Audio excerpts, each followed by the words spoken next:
briefly today about what dies. What does death mean? Is death the end? In connection with what is yourself, definition of yourself, who am I really, on how to live? So what dies? In this so-called human experience, there are three parts. One is the experience of the physical body and all other physical forms that we call the world, the environment. Then it is the conditioned mind, the part of the mind that is attached to the physical forms, which we call a conditioned mind. And then there is the pure mind. And all these three different levels coexist at the same time. They're all here now, all the time.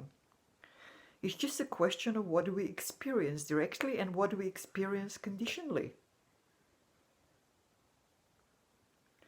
Now the body and the conditioned mind change all the time. The body itself is born and it dies. It's the body that dies, isn't it? It's the body. It's this physical contraption that dies. The physical contraption, like an appliance that's made out of a certain material, that's got a certain software that is run by, programmed in a certain way, and it runs by its own set of rules, by its own program.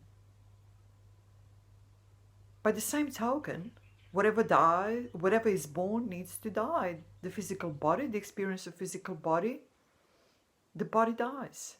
This physical contraption dies. That's what dies.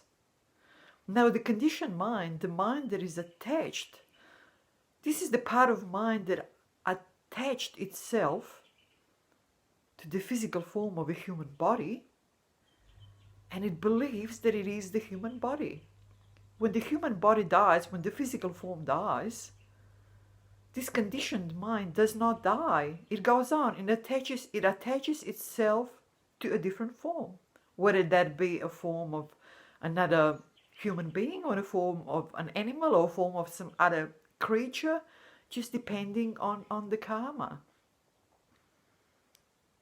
on the actions and consequences of these actions in all the previous so-called lives, human experiences or any other experiences. So this conditioned mind is the mind that attaches itself all the time to different forms.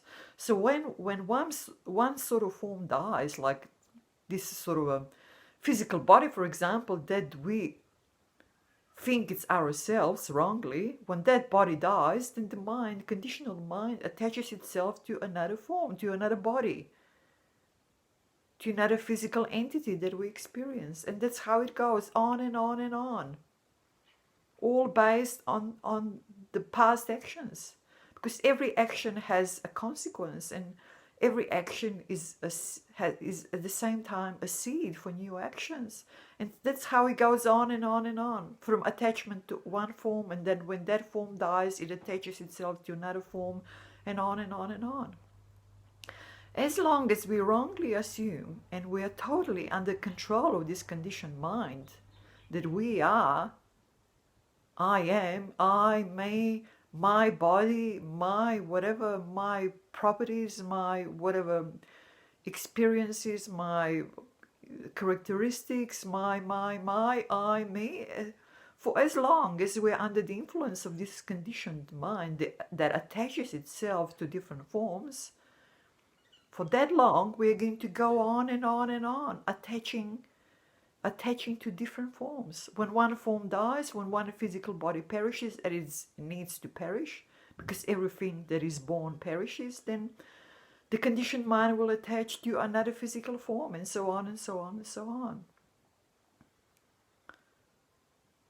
And all this, because of the nature of things, is obviously connected with the struggle and the suffering, because that is the nature of things, always changing, always in some sort of a movement, always going from the birth to death, and again and again and again, experiencing all sorts of things in the process, all just experiences. And then we have, of course, the third part, which is the pure mind. The mind that is completely unaffected by all this movement of a conditioned mind. There is no birth, there is no death, there is no negative or positive experiences. There is just a constant peace and an absolute balance. An absolute balance between the pure mind and conditioned mind. So is death the end? No, death is not the end for the pure mind. Death is not the end for the conditioned mind either. It is just the end of the physical form that we experience, because that's its nature. It cannot be any other way. Everything that is born needs to die. That's how it is. It cannot be any other way. It's as simple as that. So each death is just a beginning of something else. It can be beginning of another birth, and then another cycle from birth to death, and so on and so on.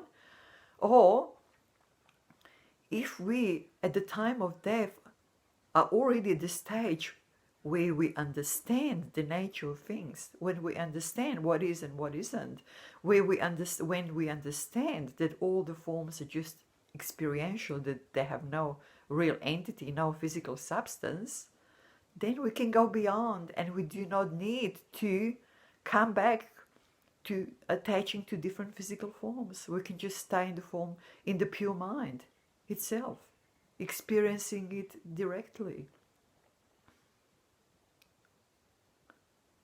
It's all just a question of point of view, if you want, the way you see things, the way you understand things, the way you understand what is and what isn't. And once you get an insight into things, once you get an insight into the nature of what is and what isn't, everything is experienced in a totally different light. And birth and death are really nothing else but just, certain posts in a process of always going around in circles. Always attaching to different forms. Once you can go beyond this attachment, then you're really free. Then you're really one with the pure mind, experiencing it directly. It is something to strive for. It is something to sort of set yourself as a goal while you're experiencing this human body, and while you are able to reflect. Being in a physical body, in a human body, is actually an advantage because of the possibility and ability to reflect on things. And then experience these things that you reflect on, helped by reflection.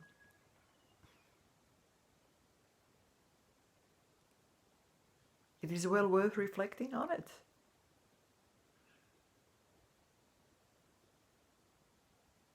And then death or birth or whatever else will be just another little post on a road that leads nowhere, that doesn't even exist, that has no substance of its own.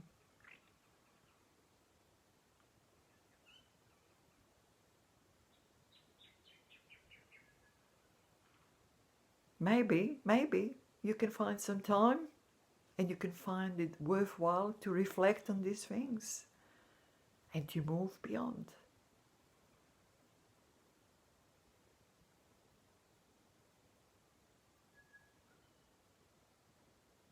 Take care. Bye-bye.